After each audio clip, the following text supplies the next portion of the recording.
She can't love you guys, not in the way that you do.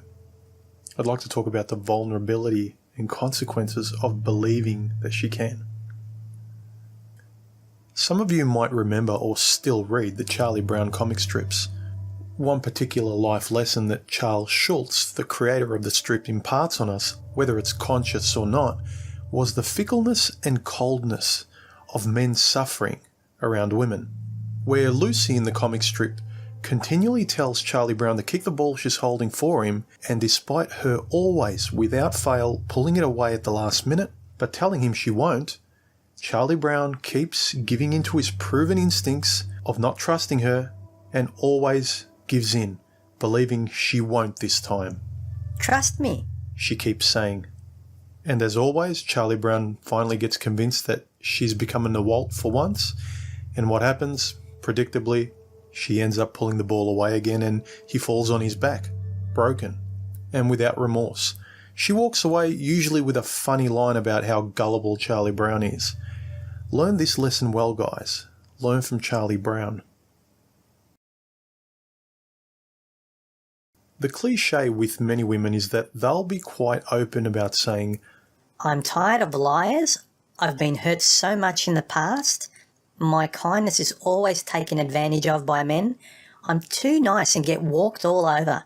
I'm tired of men who cheat on me. I want a man who gets me, etc. All these things a guy usually listens to quite seriously and is empathetic towards and even adores in a woman. And if we like her, we'll genuinely feel sympathy if we feel she's being honest about it. We'll think she's being open about what she's learnt about herself, what she's learnt from others, her limits, and generally we'll get a positive feeling because she's actually thought about some principles that now govern her rationally and for the better, we think. And the guy probably feels good about listening to a girl who's come through all that, can articulate it all, and knows better. And here's the slap in the face. Most women only care that you're understanding and empathetic to what she opens up to. In fact, if you open up similarly to her about what you've learnt from your experiences, women, relationships, and your fears, etc., you'll get the standard and dismissive and judgmental response of, well, you obviously still have a lot of issues to work through. You're not over your ex yet, it seems, You need to work on yourself before you think about relationships and dating. I don't think you're ready with all the baggage you still have. I think you need to work on yourself. She doesn't care about your fears and vulnerabilities. She doesn't care in the same way that you would about hers. She'll deflect your pain into meaning, grow up. You see, guys will comfort a fragile woman, whereas women are put off by fragile men, let alone men who open up about their vulnerabilities.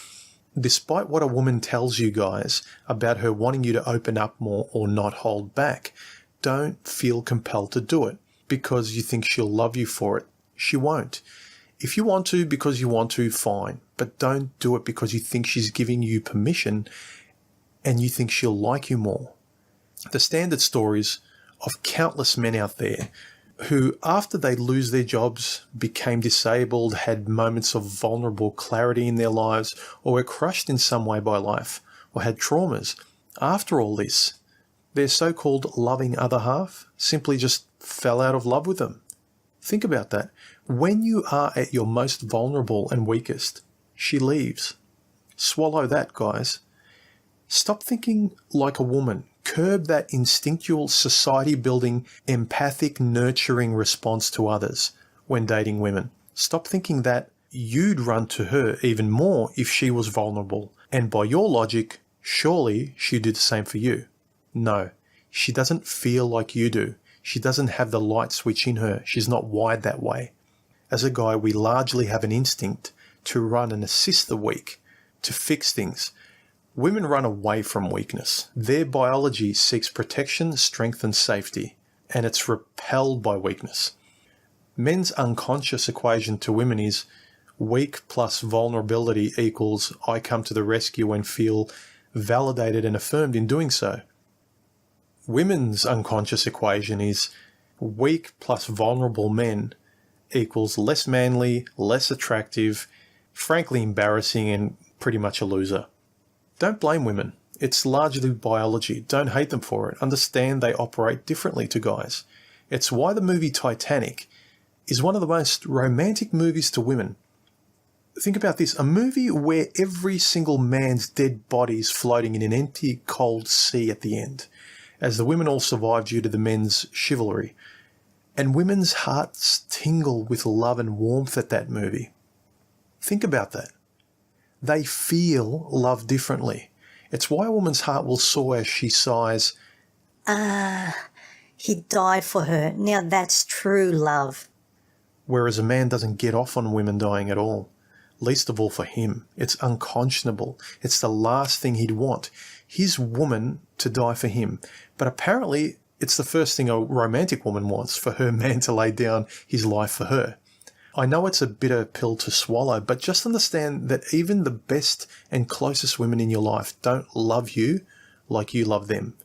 They can't. Know it. Need another example? Here's a historical one. Think about how, all throughout history, no matter how much a woman loved her man in a village, cared for his children and was proud of her tough, respected provider, warrior husband, if an invading army attacked, he'd go off proudly to sacrifice his life. For her, the kids, the village, he died for everyone and feel proud about it. And when he did die, the loving wife may have been upset, but would not die for her so-called love of her life.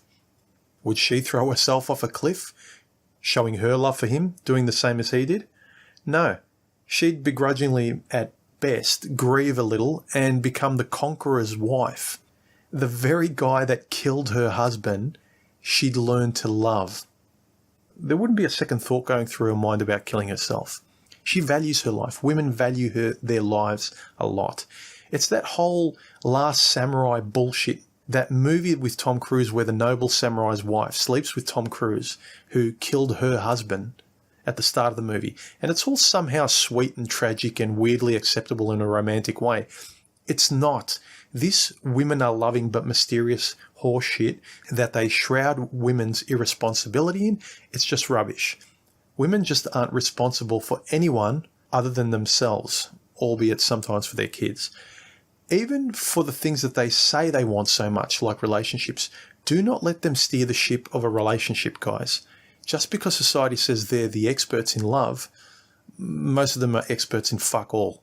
They don't know why they ask for the things they ask for most times and are willfully ignorant of the consequences. Even when you warn them, they'll giggle at the mess they make afterwards, excuse their girly optimism in the face of warnings, and perhaps even blame you for it later anyway. So don't be vulnerable to women's demands and nagging. Be open to your conscious thoughts and decisions. Try and be aware of the snake charming taking place by women who largely know fuck all about the workings of life in the outside world. How could they? They've never needed to be responsible for any of that. And now we pretend they've always been experts at it, about how to run the world and how the important things of life are to work, especially about relationships, about men and women and constructing societies and forming relationships and families. Why have women suddenly demanded leadership now? Why, girls? Was your strength and leadership and acumen and intelligent and benevolent womanhood simply dormant for this long, just waiting for the right opportunity? Not when the world was barbaric. We heard nothing. Not when women died in record numbers from childbirth. Not when men and people in general died young. Not through pain and wars and starvation. Not when we needed penicillin. But now, when we have pink iPhones, you're tough and intelligent and you know how to run things. I understand why many MGTOW are angry, but you have to let this fucking shit go, guys. Just be very aware of when your dick is running the show and tell women to just shut the fuck up when they don't know what they're talking about. Listen to yourself. Don't be controlled and bullied by women. Don't go along with women's important life directions that include you, especially when you have to make them happen, directions you aren't ready for or you feel wrong about. Women only push with words and shame because they're biologically unable to push physically. And that's why they're great manipulators and why men are generally unskilled in that area. Men have never needed to answer to women because women were historically less pushy and abrasive because the world was so much more dangerous and they didn't want to push a protector away. But today, forget about it. Women have all the balls in the world when it's safe now, when they have pink encrusted diamond iPhones.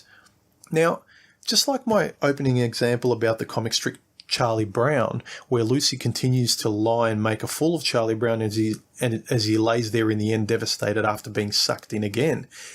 Picture the countless divorced men who feel like Charlie Brown afterwards, after the first divorce, the second divorce, the third divorce. How many times are you going to let Lucy pull the ball away from you guys? You see, women won't be openly cruel like Lucy, nor will they know they'll betray the guy after pushing him to trust her. They're not that conscious. They'll rationalise afterwards their instincts with ephemeral womanly bullshit that absolves her of any responsibility for what she's initiated.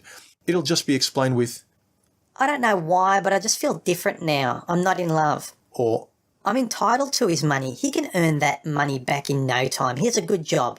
or, He just fell on his back. I didn't do anything. and the guy will be there on his back wondering what the hell happened. How she could be so willfully cold and take no responsibility for what, quite plainly, he knows she did.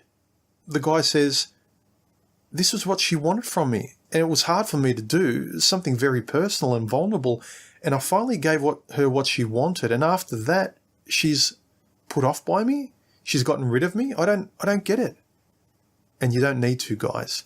Trust your instincts and don't trust women's angelic reassurances that they love you more if you do or say X or Y. If a woman is pushing you, don't do anything just because she's pushed or demanded. Someone pushing you, by the way, should be a warning right there. Do it from your heart if you want, because you want to, when you want to. Do it for you only, always. Even if it's opening up and being vulnerable. Fuck worrying constantly about her all the time. It's about you too, you know. Courting and relationships aren't just about being blindfolded as she pokes and prods you in the right directions and calling that a relationship because they tell you guys are clueless. You're not.